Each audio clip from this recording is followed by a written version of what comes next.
Hello, traders. FX Pip Collector here. Today is Thursday, May 8th, and this is my analysis for the Euro Yen. If you haven't done so yet, definitely do check out my free Discord channel, which is linked down here in the corner at the end of the video. And make sure to take a look at my website, fxpipcollector.com. Watch the video on the home screen to learn more. So, anyways, the euro again definitely did push up pretty hard after the FOMC news yesterday. It definitely didn't take out the high, so it could still end up being a crutch and just move down. So, if we do see like a big reaction at one of these last two Fibonacci levels, like a really big impulsive move down, then I definitely would get back on the short side because it may end up going down like I was talking about yesterday. Now, if it doesn't break to the downside at a fib level, then there's really no reason to go short. There's a big difference between just impulsive turn and a corrective pullback within an uptrend.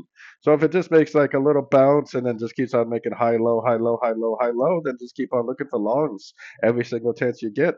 If you get like that double top breaker structure that I always talk about at a Fibonacci level, or you get like a significant lower high, kind of like what happened here, except for now we would want to see a lower high, then that also could tell you that the correction potentially is over. If you don't see either of those, then there's no reason to start looking for shorts, and you would just keep on looking for longs every chance you got. So anyways, don't forget to like and subscribe, and as always, thank you for watching, and happy trading.